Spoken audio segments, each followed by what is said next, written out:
Un sujet clivant. Invité sur le plateau de l'émission Le Journal Inattendu, diffusée ce samedi 1er avril sur RTL, Patrick Timsit s'est exprimé sur l'actualité politique. Sans surprise, l'humoriste de 63 ans, bien connu pour ne pas avoir la langue dans sa poche, a donné son avis très tranché sur la réforme des retraites. Juste comme ça, quand on observe, on se dit, c'est un référendum qu'il faut à ce niveau-là.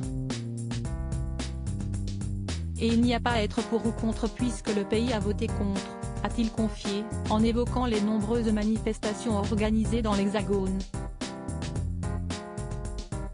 On devrait entendre un pays qui vote contre. Le référendum est fait, a-t-il ajouté, avant de conclure. Je n'ai pas à être pour ou contre, il faut retirer ça puisque le pays n'en veut pas. L'acteur Patrick Timsit a donc rejoint la longue liste des stars qui se sont opposées à cette réforme. Car, oui, avant lui, de nombreuses célébrités ont pris la parole dans les médias pour contester la loi. Parmi elles, on retrouvait notamment Patrick Bruel. Est-ce qu'il était obligatoire de faire cette réforme maintenant ? Avait-il demandé sur le plateau de l'émission de France 2, Quelle époque ? De son côté, le rappeur SCH avait publié un message très clair sur son compte Twitter. Le gouvernement n'a rien à faire de la voix du peuple, l'utilisation du 49. 3 en est bel et bien la preuve, avait-il écrit. Une tribune signée par de nombreuses personnalités contre la réforme des retraites le 21 mars dernier, le média de gauche Politi avait publié un appel contre cette réforme archaïque et qui avait été signé par une centaine de personnalités.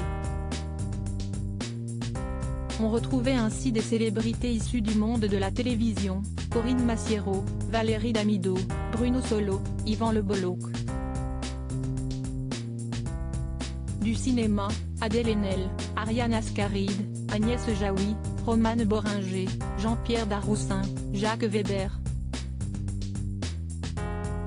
Ou encore de la littérature, Annie Ernaux, Nicolas Mathieu.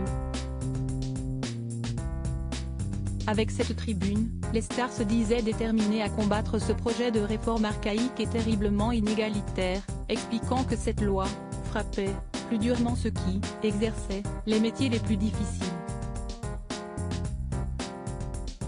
Article écrit en collaboration avec 6 médias. Crédit photo, capture, RTL.